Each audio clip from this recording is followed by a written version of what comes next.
Halo dulur, selamat datang di Media United, channel fans MU paling netral. Menang dipuji, kalah dibully. Di video kali ini aku ingin membahas secara lebih rinci terkait press conference hasil pertandingan antara Leeds melawan Manchester United. Karena setelah laga tersebut, Ruben Amorim tampaknya meluapkan kekesalannya, kekecewaannya terhadap kinerja manajemen selama ini.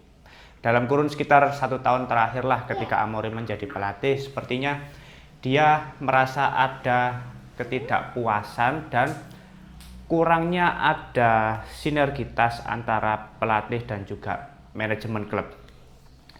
Dan menurutku apa yang sudah dilontarkan oleh Amorim kepada media ini bisa menjadi kegaduhan di dalam internal klub, kegaduhan antar kita sebagai sesama fans, dan narasi-narasi seperti ini yang akan condong dimanfaatkan oleh media untuk menaikkan engagement.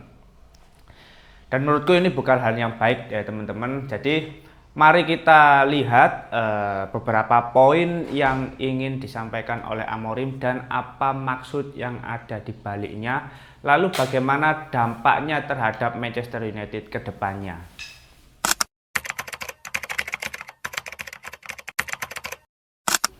Menurutku apa yang disampaikan oleh Amorim ini sudah sangat jelas ya teman-teman, bahwasannya sepertinya ada ketidaksepahaman ya antara apa yang diinginkan oleh Amorim dan apa yang diberikan kepada manajemen klub.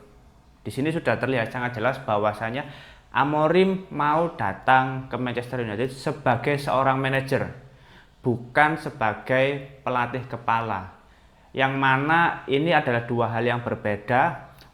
Dan perbedaan paling mencolok adalah otoritas yang dimiliki oleh Amorim di Manchester United dalam konteks pemilihan pemain yang menurutnya sesuai dengan kebutuhan Amorim untuk didatangkan ke Manchester United. Karena kalau kita melihat ya, memang Amorim ini kan pelatih yang didatangkan oleh Ineos, oleh Omar Berada, ya Jason Wilcox, era Sir Jim Ratcliffe, pokoknya di era kepemilikan Ineos lah sebagai pemilik saham minoritas gitu loh. Dan Amorim pelatih pertama yang ditunjuk langsung oleh Ineos. Tapi seiring berjalannya waktu memang tidak 100% manajemen itu mendukung keinginan Amorim, kebutuhan Amorim. Ada beberapa keputusan dari manajemen yang cenderung merugikan Amorim menurutku, terutama terkait mendatangkan pemain baru. Amorim ini kan selama masa adaptasi sebagai pelatih di Manchester United itu sudah sangat memahami bahwasanya kalau ingin bersaing di papan atas ya 50% ke atas, 50% lebih lah, itu pemain MU harus yang sudah terbukti di Premier League. Dan itu menjadi tuntutan utama Amorim kepada pihak manajemen. Maka dari itu di musim panas kemarin ya Matheus Cunha berhasil didatangkan, Bryan Mbeumo berhasil didatangkan. Tapi memang tidak sepenuhnya dituruti keinginan Amorim ini. Seperti untuk penjaga gawang ya, melihat performa Andre Onana yang sangat goblok itu, akhirnya Amorim ingin mendatangkan Emi Martinez. Tapi pada akhirnya yang didatangkan Sean Lamens. Tapi kita semua sepakat tidak akan mengeluh terkait kualitas dari Sean Lamens, karena pada akhirnya sampai saat ini Lamens bisa beradaptasi dengan cepat dan memberikan ketenangan beserta kepercayaan diri terhadap para pemain di lini pertahanan. Lalu untuk striker, ya untuk striker sebetulnya kan untuk pemain yang terbukti di EPL, Amorim ingin mendatangkan Ollie Watkins. Tapi pada akhirnya manajemen lebih memilih untuk mendatangkan Benjamin Sesko. Nah, yang mana atas dasar relasi yang dimiliki oleh Christopher Vivell dan juga RB Leipzig, namun dengan mahar yang cukup mahal 70-80 juta di musim panas kemarin, dan hasilnya Sesko hanya mencetak 2 gol setelah paruh musim sampai sekarang, ini bukan harga dan kualitas yang layak menurutku. Oke lah, kita masih bersembunyi di balik argumen Sesko perlu beradaptasi. Kita tunggu saja sampai akhir musim. Kalau sampai akhir musim masih tetap 2 gol, ya menurutku Sesko tidak lebih baik dari Rasmus Højlund gitu loh. Apalagi semakin lama dia tidak memberikan kontribusi, tekanan yang akan dia terima juga akan semakin besar. Dan disinilah Amorim yang kecewa menurutku, karena tidak terpenuhi semua keinginan untuk mendatangkan pemain baru. Sama halnya saat Amorim ingin mendatangkan Carlos Baleba untuk kebutuhan lini tengah, karena Amorim sangat sadar dan paham lini tengah Manchester United sangat rentan, sangat rapuh, sangat tidak bisa dipercaya. Makanya dia ingin mendatangkan Baleba, dan Baleba sudah sepakat, tapi 100 juta harga yang dipatok membuat pihak manajemen mengurungkan niatnya untuk mendatangkan Carlos Baleba. Ya agak sulit teman-teman ya. Menurutku Amorim ini secara tidak langsung agak iri gitu loh dengan era kepelatihan sebelumnya, ketika Erik ten Hag diberi kepercayaan penuh, kontrol penuh, kendali penuh untuk memilih siapapun pemain yang ingin didatangkan. Tapi ya pada akhirnya Erik ten Hag menurutku untuk pemilihan pemain yang sesuai kebutuhan di Premier League sangat tidak bagus. Makanya 100 juta untuk Anthony, nah ini sebuah kesia-siaan. Beruntunglah Erik ten Hag pada waktu itu masih mendatangkan Lisandro Martinez, Matthijs de Ligt, Noussair Mazraoui, itu yang sampai saat ini di era kepelatihan Amorim masih memiliki peran dan kontribusi yang sangat bagus bagi tim.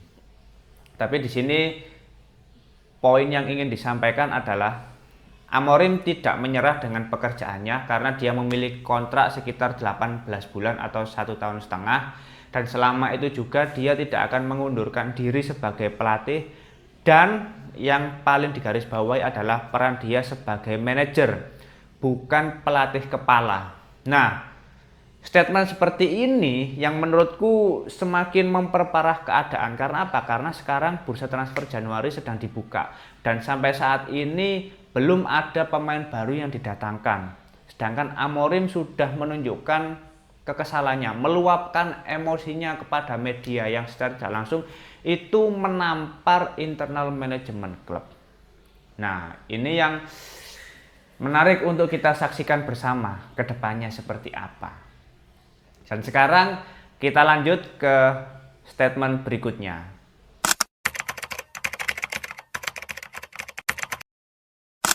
Sebenarnya teman-teman ya, kalau kita bicara soal cara Amorim memberikan argumen, cara Amorim menjawab pertanyaan dari media-media yang didodongkan kepadanya, itu sudah bagus menurutku di awal-awal dia menjabat sebagai pelatih di Manchester United.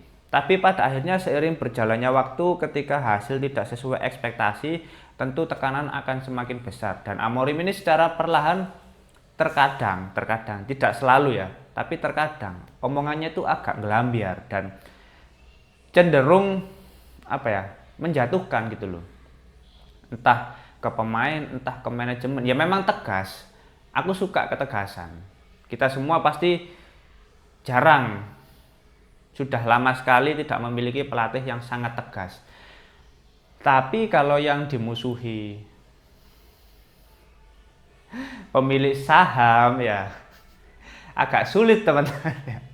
Maksudku sekuat apa posisi Amorim sampai benar-benar bisa mengkritik manajemen gitu loh.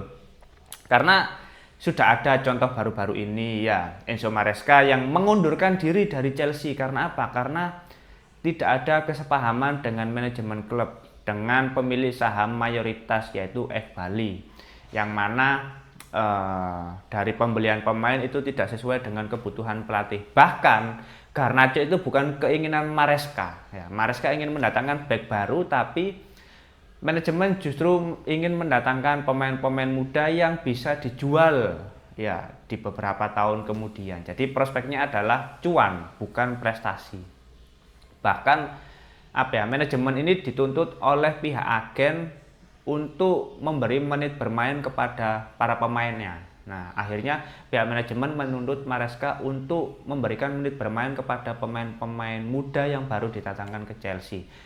Nah, takutnya situasi serupa kembali terulang di Manchester United, yang mana ketika tidak ada kecocokan antara pelatih dan juga manajemen, akhirnya apa? Pecat, datangkan pelatih baru, pecat. Siklusnya selalu seperti itu Manchester United. Sekitar 2 tahun lah, ya 1,5 tahun, 2 tahun setengah, siklusnya selalu seperti itu.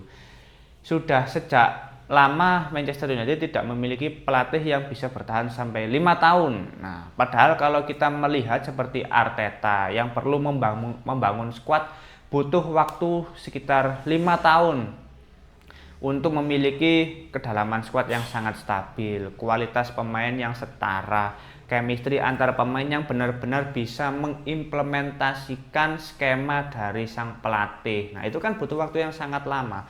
Pep Guardiola pun demikian, butuh beberapa tahun di Manchester City untuk membangun skuad yang mewah seperti saat ini. Bahkan setelah ada regenerasi di beberapa posisi, itu tetap bisa bersaing di papan atas.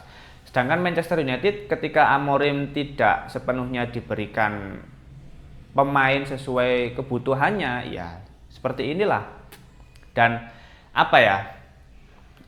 oke lah, kamu bisa tegas di depan media, tapi jangan sampai menjilat ludah sendiri, jangan sampai blunder dengan omongannya sendiri. Seperti yang sudah disampaikan tadi, dia tidak ingin membahas tentang skema 3-4-3, dia tidak ingin membahas dana yang sudah diberikan oleh manajemen terhadap hasil yang diberikan di setiap pertandingan. Dia tidak ingin memberikan komentar. Maksudku, ketika situasi tidak berpihak kepada Amorim, humble aja lah, bersikap merendah gitu loh. Kayak Oliver Glasner di Crystal Palace itu dengan sistem 3-4-3-nya kan tidak selalu memberikan hasil yang positif, terutama akhir-akhir ini, karena hal itu terjadi.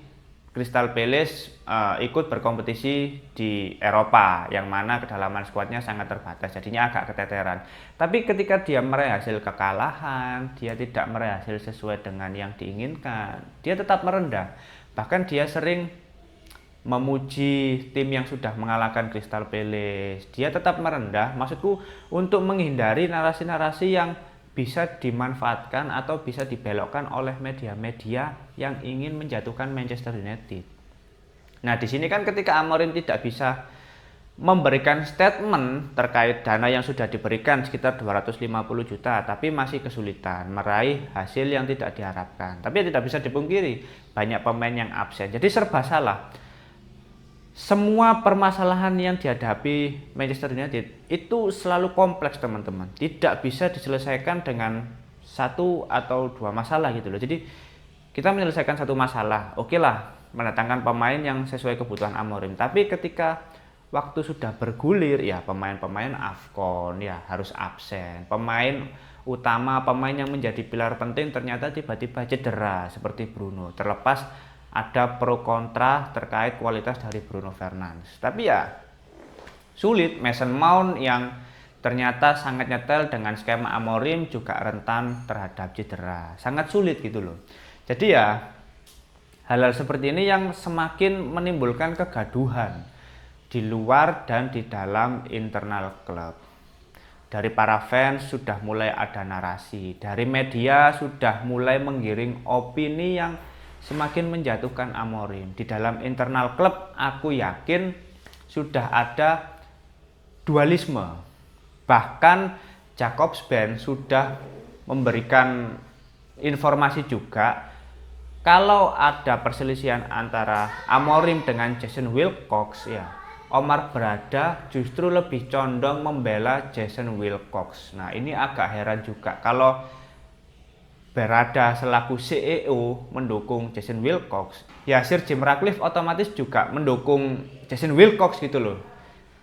Otomatis kan Amorim kalah suara men, padahal Amorim ini pelatih pilihan dari manajemen sendiri loh. Dan teman-teman juga jangan lupa ya, Amorim itu sebetulnya kan dulu mau pindah ke Manchester United setelah musim selesai. Nah, dalam artian musim panas kemarin, tapi Omar Berada menuntut dengan tegas, sekarang atau tidak sama sekali. Akhirnya di pertengahan musim Erik ten Hag dipecat dan Amorim didatangkan ke Manchester United. Tapi ya pada akhirnya sekarang situasinya kembali rumit gitu loh.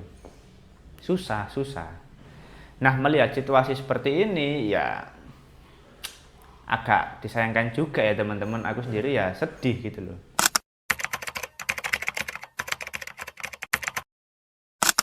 Sebetulnya konklusi dari video kali ini adalah ya nggak perlu banyak-banyak, cuman aku masih percaya Amorim ini layak diberikan kesempatan.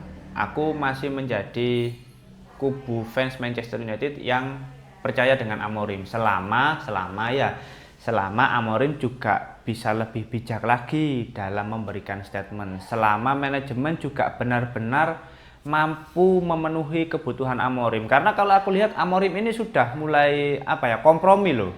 Dia tidak selalu memaksakan 3-4-3-nya. Dia juga mulai bisa menempatkan beberapa pemain di posisi yang sesuai dengan kualitasnya, sesuai dengan atributnya, sesuai dengan kemampuannya. Jadi Amorim udah mulai kompromi. Nah, di sini tinggal dari sisi manajemen, apakah manajemen juga mau kompromi dengan kebutuhan Amorim. Nah, harusnya saling bersinergi. Dan menurutku di bulan Januari ini kan sebetulnya sudah ada dana juga sekitar 65 juta.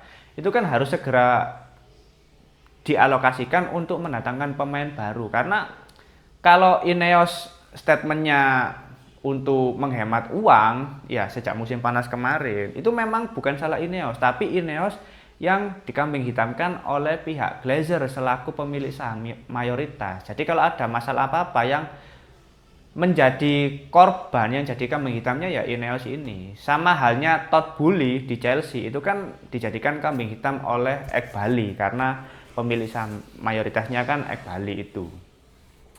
Sama halnya di Ineos. Nah, Ineos ini yang jadi garda terdepan kalau misalkan Manchester United tidak memiliki progres di setiap pertandingan.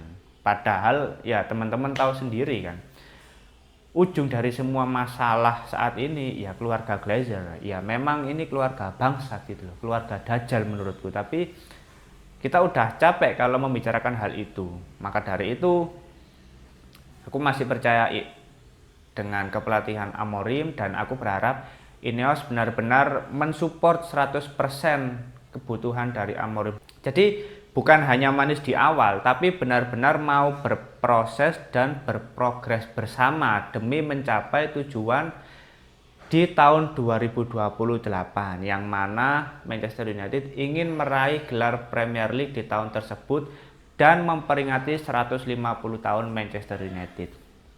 Jadi buat teman-teman ya terserah kalau mau menyampaikan opini lain, masih percaya dengan Amorim atau tidak, atau mungkin ada tanggapan lain terkait statement yang sudah dilontarkan oleh Amorim kepada media, langsung tulis saja di kolom komentar. Nanti kita seperti biasa diskusi santai. Oke. Terima kasih sudah menonton video ini. Jangan lupa like, komen, dan subscribe. Salam.